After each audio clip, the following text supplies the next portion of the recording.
The Magnificent Battle, Merlin, Arthur's Court, and the Mistress of Time, by the Magus, read by the Magus. Chapter 6, The Council of Elders. The circle of the Council of Elders was not held in the famous circle, the one where the great ceremonies of the people took place as they celebrated the passages of the year. This one was hidden, except for to the wisest of the Magi, known only to those with the power to intuit from their deepest being. It was a place of peril to any but those who possessed the strength to enter and to hold back the curtains of terror. Merlin slowly walked into that circle. At each of the 12 stones of the perimeter sat a shadowy figure. Enhanced by the darkness, there was a hazy, otherworldly aspect to their visages.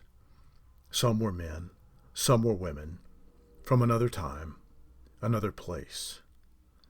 As Merlin walked by them, each stood and uttered words of incantation, words of ancient power. Merlin acknowledged each in turn, then raised his hands toward the heavens and invoked the Great Mother, and sat himself on the stone in the center. The high priestess, white-robed and carrying a glowing chalice, entered the circle from the north and followed the same path as Merlin. At each shadowy figure she stopped, and each was given the slightest sip of whatever the chalice contained.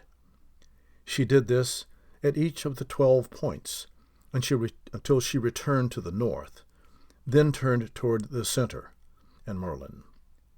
She slowly advanced until she stood before him, where she knelt and placed the chalice on the ground, then raised her hands in an upward motion.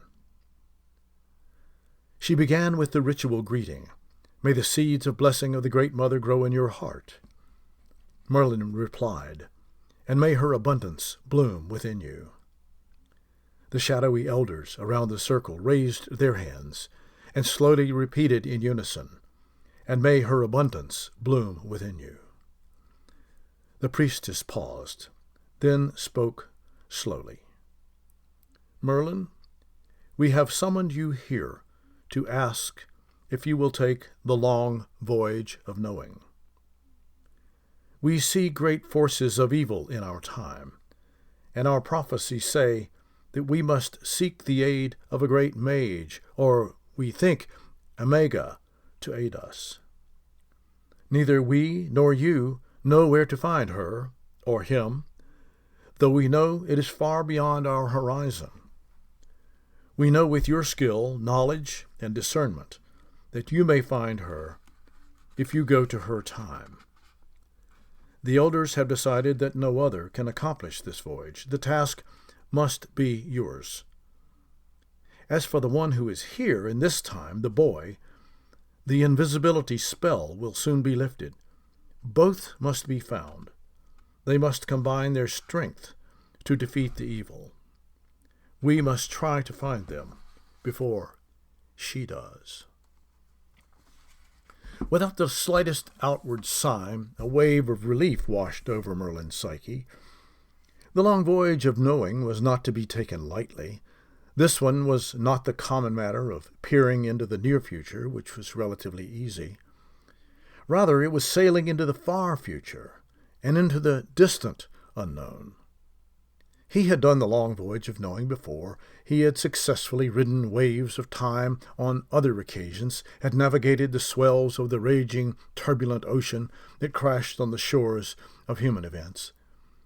Even though he found the voyage to be challenging and sometimes terribly depressing, moving from one time to another and seeing the world wonders that the future held for humankind was exciting and stimulating.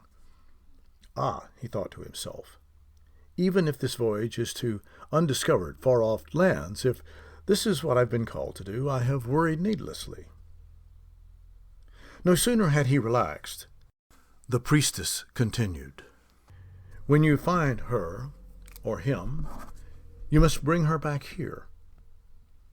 It was then that the next wave, a wave of dread and anticipation, washed over the wizard. He breathed deeply. She was asking much more than the long voyage of knowing. Time travel was not extremely difficult. In fact, at its best, in small trips, in times of peace and tranquility, it was almost as easy as a small frog hopping from one lily pad to another. Gaining perspective, acquiring knowledge of upcoming events, was easy to find and report back, but bringing someone back from the future was a different story, and from so far in the future. The accumulated weight of an extra person was more than the fragile lily pads could support. It required uncanny ability to balance and move with extreme quickness to avoid sinking, drowning. Perhaps better, it required one to rip the fabric of time. Merlin searched obscure memories for any great magus who had accomplished this.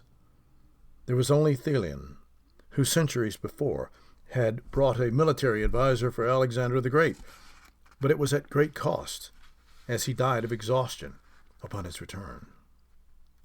As far as his training had taught him, no one had ever brought one from the future to the past.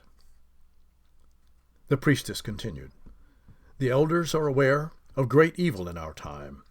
It is a feminine power. We do not understand all of her motives, but know that she wishes not only to destroy Arthur and his court, but the future. When she accomplishes these things, she intends to turn her forces against the council. She wishes to defeat and scatter the white wizards. The white wizards are hidden among men, and their acts are what sustains the earth in the fight against chaos and preserve the moral order. If she is successful, the earth and all her creatures will be in turmoil and oppression. She cannot be allowed to succeed. There is no other who can be sent on this quest. The voyage and return with aid is certain death to any other we can send. It is possible death to you, but it is also possible that you may succeed. We are asking you to go into the far future, find the aid spoken of in the prophecy, and return, bringing it with you." Merlin sat unmoved. He was well aware that what happened to Thelian could likely happen to him. The shock of convulsing through time encumbered by transporting another did irreparable damage to the mind and body. Even the voyage of knowing without anything else threatened the health and mental equilibrium of those who were unprepared.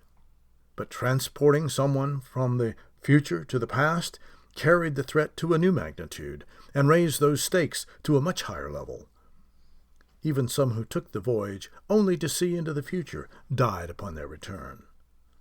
Some others lived, but weakened in insanity, and died soon thereafter.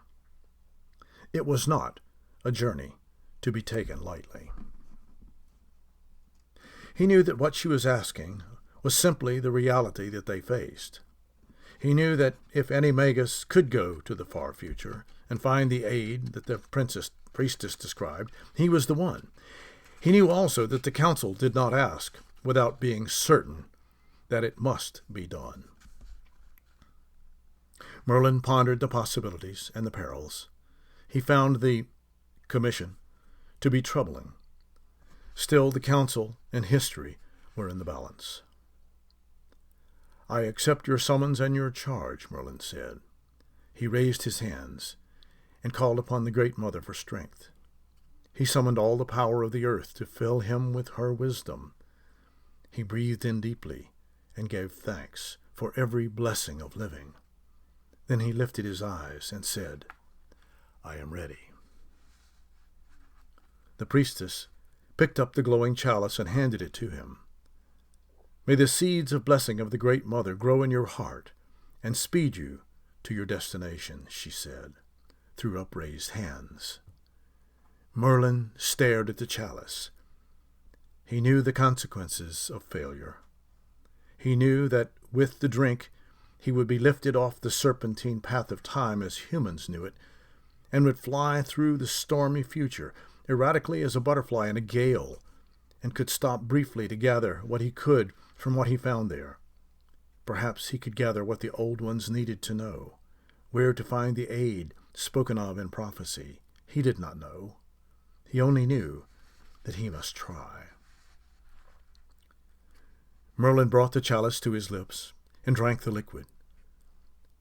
First, there was a deep sense of dread. Then he shivered with cold. Then there was nausea as the liquid churned and bubbled his stomach. Then there was pain in every cell of his body. Although he sat motionlessly, his insides writhed and screamed. Then he watched as from above, as a tidal wave swelled on the ocean of time and crashed on the shore of his mind, leaving a barren sandy beach where a forest had been. Then there was numbness, and his body seemed to fall away. Then something in him left to explore a world out of time. When he next became conscious, he was lying on the ground beside the stone, gasping for breath. The pain was excruciating. His brain was confused. He did not recognize his surroundings. To the priestess and the elders, he had been there only a moment. To Merlin, he had lived through the millennia. The high priestess in white stood motionlessly over him. The figures out of time stared silently and waited. Merlin wanted to speak, but his mouth refused his efforts. He sought to shake the confusion from his brain. He found it painful to speak, even to think, but he realized he had to talk. Neither he nor any of them knew if he would survive for long. He struggled to put himself together. Yes, the dread evil is here and amassing her forces. She wants to destroy the good which grows into the future. I have seen a great battle, though the victor is uncertain. Perhaps the prophecy cannot be trusted. What I found seems unequal to the task. I looked through the millennia, and all I found that could be of aid was a convergence of power in one family of proud lineage. There are 5 who have great potential, but they are too young. They know nothing of magic or power or the struggle against evil. The priestess spoke. 5, she said incredibly. 5 from one family possess the Magus power. That is unknown in our history, a Magus convergence. Are you certain that they all possess the Magus power? It is so. As I was sailing through time, at first I noticed a glow on the horizon. As I approached, they appeared as a lighthouse in the dark, Merlin replied. But I may have failed to find what we need. They are neither magi nor shamans. They are young and know nothing of what or who they really are. The assembled potential was great, but unripe, unaware.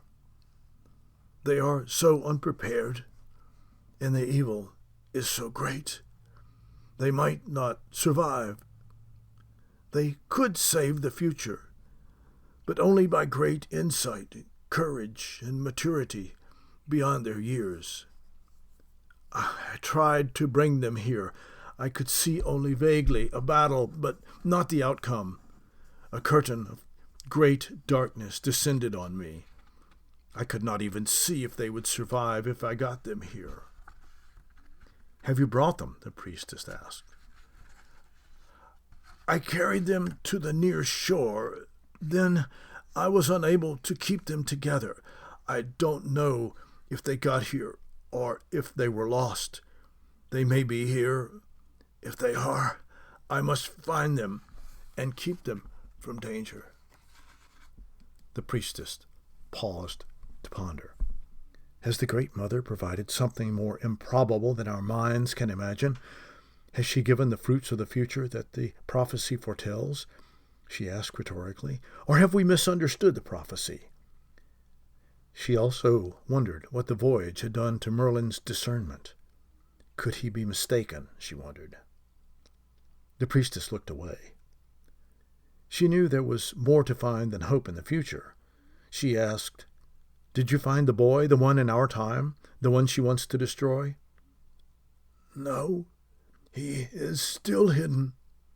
The invisibility spell has not yet run its course, though it is near time for it to end," Merlin replied.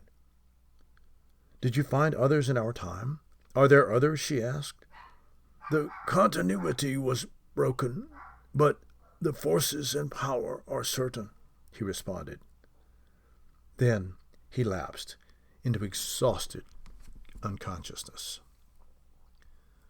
When the energy around him had dissipated, the priestess summoned the elders to help her carry Merlin to a haven for rest and recovery. He had been on a difficult journey and had achieved what no other had ever done. He would need rest and a speedy recovery. He had work to do. There might be kids from the far distant future wandering the countryside, wondering what had happened to them, possibly with an army of the evil one's minions searching to kill them.